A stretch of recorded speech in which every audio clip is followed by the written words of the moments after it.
Newburgh.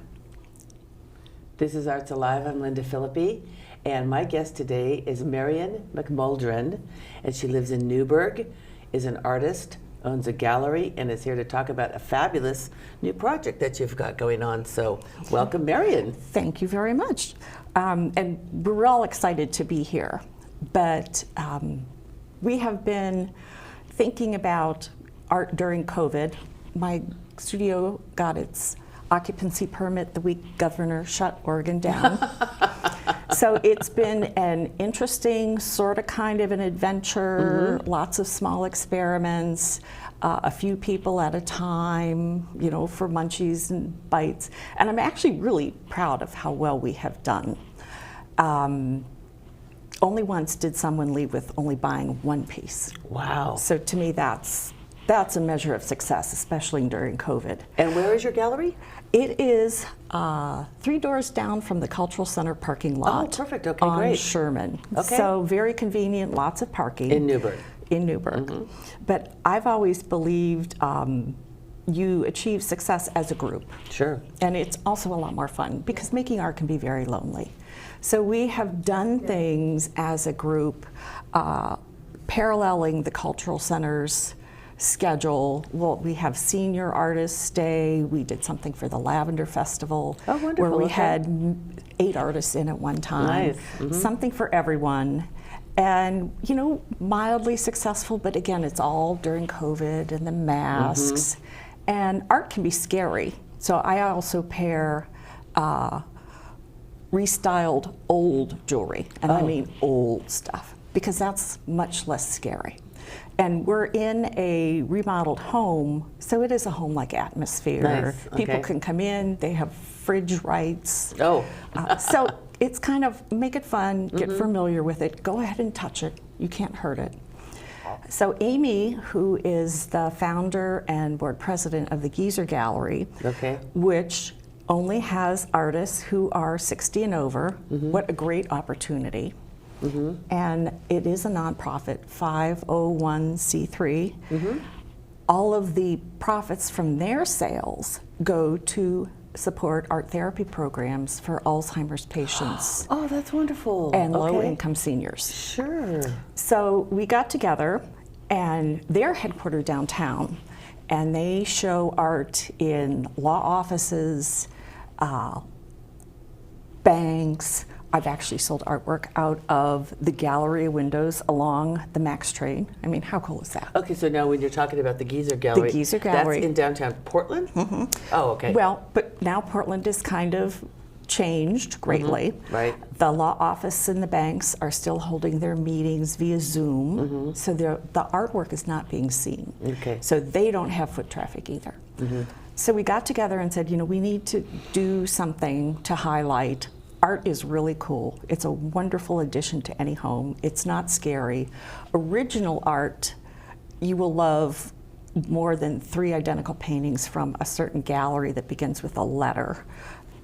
It's just different. It brings up everything that you put on the wall with that piece. So we were thinking, well, how do we get visibility? And especially because the art therapy programs ground to a halt. They did a little bit via Zoom, but it's not the same as face-to-face. No, and I mean, I know I've got friends who live in, you know, elder residential facilities. They were pretty much confined to their rooms. Meals on trays. Yeah. You know, I mean, they were was very really isolating. isolated. Yes. So horrible. Add to that anything under the dementia umbrella, like Alzheimer's. That was a tough time for them. Trying to keep people safe, but yet you don't want them to lose what they've got left in terms of social skills and interactions. And I just thought there are very few of us who are ever going to get through life without a brush with Alzheimer's or dementia. If it's hopefully not you or me, a family member, a good friend. Sure. And it's a draining process. It is. So to be able to bring art therapy, it not only is good for the patient, it's good for the staff to see something different coming on, and they get the sense that someone's there to help them as well. But the family, to say, Graham made this, isn't this cool? Right. So it really is a win-win, because they're taking seniors who are not always top of the list for gallery openings, but incredibly, they have some talent. I'm amazed. I'm honored to be one of them. But it really is, like the News Register said, elders helping elders. I love it. So it's a real win. And it is a nonprofit that I think a lot of people can identify with.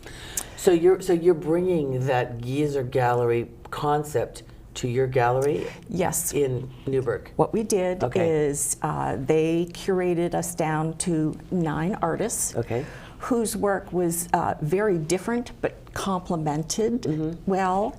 And James Nelson had taught me gallery style hanging is the most popular.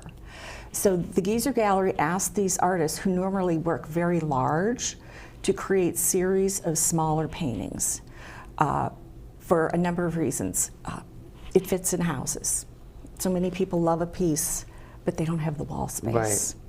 Right. A lot of people have followed artists for years, but they can't necessarily afford one of their larger pieces. And oh my gosh, here's a piece that is well within my price range. And I can buy a collection when they're in series. So we got this concept, these artists got to work, and they produced just amazing work in their signature styles. Most artists have many styles.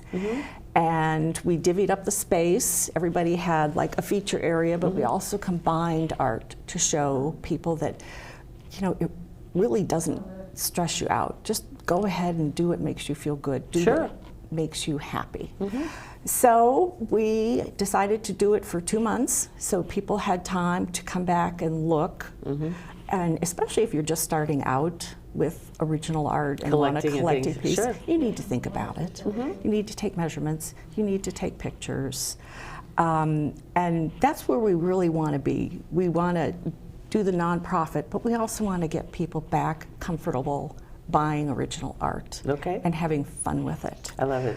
So we sent out emails. I'm an email person. Facebook challenges me. But we contacted everyone we could around the Portland metro area and said, come out to wine country.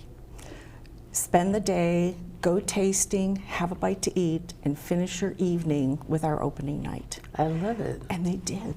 I love it. And people had a ball. We had people from North Portland, Southeast Portland, West Lynn, and people enjoyed themselves. It was something different.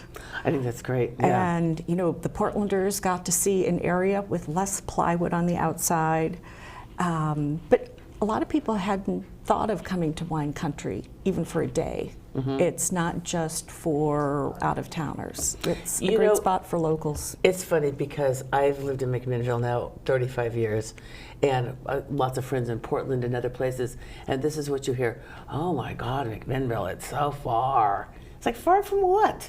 You know, there's hardly any traffic lights. Well, you know, there's not a direct freeway that gets you here with a quick off-ramp. But it's a beautiful area. It's like it's wine country. Who doesn't love wine country? It's scenery. It's not gray and glass buildings. So come out and experience that slice. And so that's been popular then. Yes. Yes. We got rave reviews, but then it rained and it rained and it rained. Yeah. And you know, then we had snow and ice and the weather. But we are continuing on with this fundraiser through the end of January. 50% of every item goes directly to the Geyser Gallery's art therapy programs. I love it. They're all volunteers. I love it. 50% goes to the artist because we do need to buy art supplies. Sure. My husband mentioned paying the electric bill too, but well, there's that. We'll leave that off to the side. But we need to make a living. Absolutely. I'm thrilled to death to have a space in galleries that really serve a purpose. And we'll continue to do so. And the opening night, we raised enough to start the art therapy program in Yamhill County. I think that's great. So that was quite an accomplishment.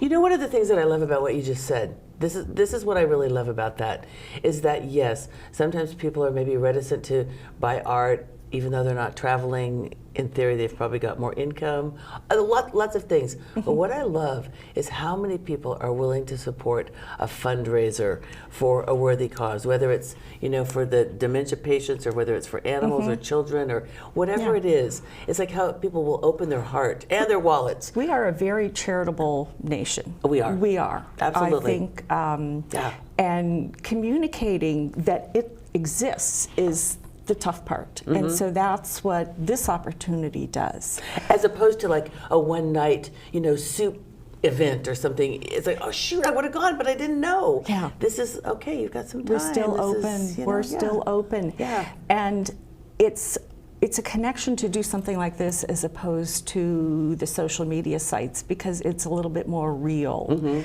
And you have IRL, a sense. in real life. Oh, is that what that means? I didn't know. I'm so far behind. My Facebook came up in French for weeks because my cat hit a button and I did not know what to do. Oh my. But it's important to connect with the artist.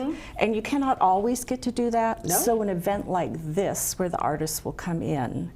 And also, if there is a particular artist that someone wants to meet that's at the studio, I can give them a call, and I'm sure if not, if they're traveling someplace, they chat by phone. And again, and it's pretty standard in the art world, if you take a piece home and it just doesn't look like you thought, we take it back. Sure. You want to walk in a room and say, I love that. You know, one of the things that I learned, and you mentioned James Nelson, and one of the things I learned from him, he said, you know, you can take this and try it. You know, I know where you are. I can find you. You know, it's, no.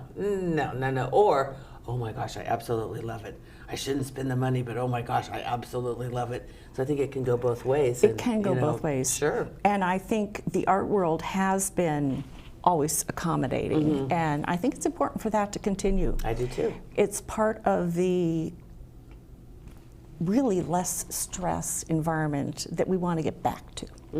So more like person to person, sort of old-fashioned, just that service piece where you feel like you're connecting with real humans. That's as much a part of the experience as having the beautiful piece of art that you own then forever. Yeah, and then once you own it, you start to see in it, I think, more and more and more every time you look at it. I think you're right. And a lot of artists don't name it because they don't want to plant something. A seed, right. They want the owner to take that piece where they want to go. Just like do your own personal interpretation. Let me just ask you, since we're almost out of time, if you'll just reiterate the particulars about finding you and becoming a part of this fundraiser. We are located in a aqua and purple renovated 1914 cottage. Okay. 306 East Sherman Street. Newburgh. In Newburgh. 3 doors down from the Cultural Center parking lot side. Perfect, okay, great. Corner of Washington and Sherman.